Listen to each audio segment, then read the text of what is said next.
Ever wondered how the habit of drinking tea started?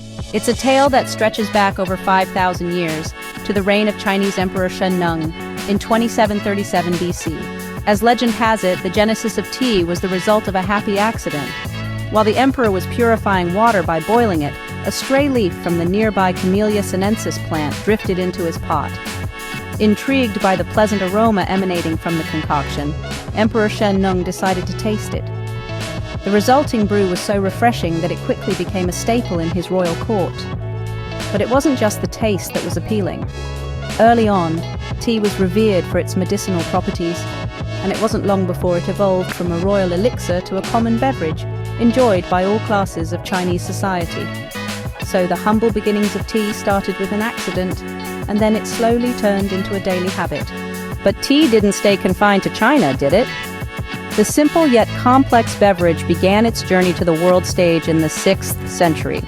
Buddhist monks, in their quest for enlightenment and wisdom, brought the tea plant from China to Japan. Tea not only permeated through the Japanese culture, but also became a spiritual practice, leading to the creation of the Japanese tea ceremony, a ritual still celebrated today. From the Far East, tea took a giant leap to Europe in the 16th century. Portuguese missionaries and merchants, captivated by the allure of tea in their travels to the East, took it back home with them. But it wasn't until the 17th century that tea made its way to Britain thanks to the Dutch traders. The British, with their insatiable appetite for tea, introduced it to India in the late 18th century, aiming to break the Chinese monopoly on tea. Tea made quite a journey, right? From Asia to Europe, and then to the far corners of the world.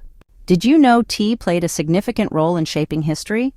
Let's dive back into the year 1773, where a political protest known as the Boston Tea Party brewed up a storm.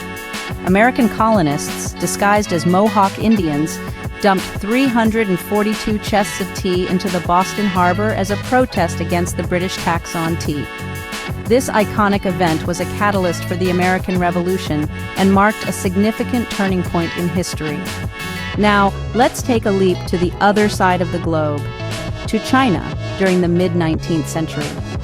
The Opium Wars were partly caused by the British desire to balance their trade deficit from importing tea. The trade of opium for tea led to widespread addiction in China and resulted in two conflicts that significantly altered the country's future. Tea, a simple beverage, had such a profound impact on the world's history. So, how did we get from there to our modern tea-drinking culture? Let's take a sip and find out. In the UK, tea is more than just a beverage. It's a cherished tradition dating back to the 19th century. Afternoon tea, a quintessentially British custom, is a delightful affair involving sandwiches, scones, and of course, a pot of tea. On the other side of the world, in Japan, the tea ceremony, or chanoyu, is a ritualistic experience steeped in Zen Buddhism, emphasizing harmony, respect, purity, and tranquility. Meanwhile, Taiwan has given us the playful and inventive bubble tea, a sweet, iced concoction that has taken the world by storm. Beyond cultural significance, the health benefits of tea, from antioxidants to mental wellness, have contributed to its enduring global popularity. From a leaf falling into a pot, tea has brewed its way into our lives and culture. So, whether it's afternoon tea, chanoyu, or bubble tea, we're all part of the rich tapestry of tea culture.